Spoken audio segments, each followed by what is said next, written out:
Baik, untuk mendapatkan gambaran terkini situasi banjir di Terengganu bersama saya di talian adalah Wakil Esro Awani Terengganu Nur Fazliza Ali. Assalamualaikum Nur Fazliza. Salam ya Fauzi. Mungkin boleh dikongsikan secara keseluruhannya kita melihat kepada hari keempat. Saya difahamkan ini adalah hari keempat musibah banjir yang melanda negeri Terengganu.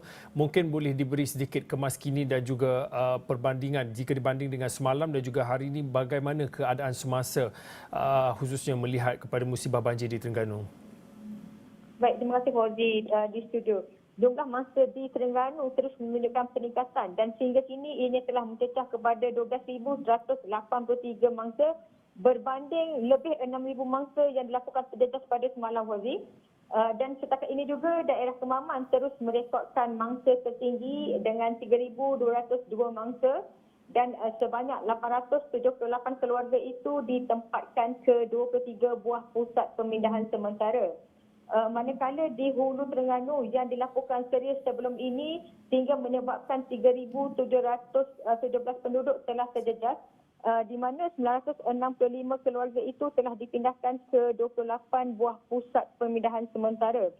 Sementara itu, lebih 1,440 mangsa di daerah Dungun telah dipindahkan, diikuti Besut dengan 2,213 mangsa, manakala di Setiu seramai 1,298 orang mangsa. Bagi di daerah Kuala Terengganu juga jumlah mangsa turut menunjukkan peningkatan kepada 591 mangsa, diikuti Kuala Nerus dengan 417 mangsa dan Marang masih kekal dengan 5 mangsa. Dan itu realiti angka mangsa banjir yang direkodkan di negeri Terengganu ini Fauzi dalam tempoh 4 hari bencana itu melanda. Dan ini merupakan gelombang kelima banjir yang melanda di negeri Terengganu ini dan saya pasti dan orang ramai juga pasti berharap agar statistik tersebut terus berkurang dan dengan cuaca juga berangsur baik ketika ini Fauzi. Fazliza, daripada perkongsian secara terperincinya melihat kepada keseluruhan daerah-daerah ataupun kawasan-kawasan terjejas di negeri Terengganu, kalau boleh saya nak minta Fazliza untuk berfokus khususnya melihat kepada kawasan Hulu Terengganu kerana saya fahamkan Fazliza kini berada di Hulu Terengganu ya? Betul Fauzi, ketika ini saya masih lagi berada di daerah Hulu Terengganu dan situasi di Terengganu di Hulu Terengganu ketika ini dilaporkan semakin terkawal. Di mana pada semalam Fauzi situasi di daerah ini agak serius dengan kenaikan paras air secara mendadak menyebabkan ada mangsa tertandas selepas laluan keluar terputus hubungan dan sebagainya. Di mana ada kawasan yang tidak pernah dinaiki air turut terjejas pada kali ini Fauzi. Dan setakat ini Fauzi, saya difahamkan air sungai juga turut menunjukkan trend penurunan dan kemungkinan jika keadaan bertambah baik, jumlah mangsa di daerah ini juga akan berkurangan Fauzi. Fazliza, kalau diikutkan dalam laporan berita yang kami kongsikan sebelum temu bual bersama Fazliza sebentar tadi, seorang penduduk Encik Tajudin yang mana mengatakan ini adalah fenomena luar biasa dalam tempoh selama lebih 40 tahun. Mungkin pada waktu ini, mungkin boleh dikongsikan kepada rakyat Malaysia bagaimana dan juga keadaan yang teruk itu khususnya melihat di Hulu Terengganu. Kalau diikutkan oleh Cik Tajudin mengatakan seluruh kampung ditengelami air, setakat ataupun paras mana air yang air banjir menenggelami kampung, kalau boleh dikongsikan.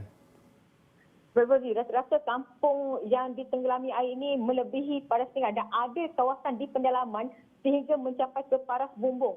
Dan itu menyebabkan ada di bilangan mangsa terpaksa berlindung di bumbung bagi menyelamatkan diri. Dan saya jangkakan ke semua mangsa yang tertandas ataupun tersekat itu telah berjaya diselamatkan Fauzi pada ketika ini kerana pihak bomba dan juga pihak agensi keselamatan yang lain masih giat untuk melakukan operasi pemindahan mangsa. Fazliza, tadi ada katakan juga berkongsi kalau diikutkan hari ini keadaan semakin baik ataupun sedikit pulih berbanding semalam. Adakah mereka yang ditempatkan di pusat pemindahan dibenarkan pulang ataupun ada nasihat yang dikeluarkan oleh pihak berkuasa untuk waktu ini? Secara keseluruhannya di negeri Terengganu ini Fauzi, jumlah mangsa semakin bertambah dan ianya masih ramai mangsa yang ditempatkan di PPS ini. Walaupun keadaan di beberapa daerah bertambah baik, namun jumlah mangsa tidak berkurang, khususnya di PPS Fauzi, kerana seperti semalam, paras air sungai meningkat menyebabkan beberapa kawasan di Kuala Terengganu dan Kuala Nerus juga terjejas Fauzi. Dan operasi pemindahan mangsa banjir itu berlarutan sehingga jam 2 pagi tadi. Okey, baik. Terima kasih Nur Fazal Ali, Wakil Esrawani di Terengganu yang mana berkongsi secara terkini perkembangan semasa melihat kepada musibah banjir di Pantai Timur khususnya di negeri Terengganu, dan pastinya Nur Fazal Ali akan berkongsi lagi perkembangan semasa dan juga perkembangan terkini khususnya melihat kepada musibah banjir yang dikatakan hari ini hari keempat dan juga ini adalah gelombang kelima musibah banjir yang melanda di Pantai Timur.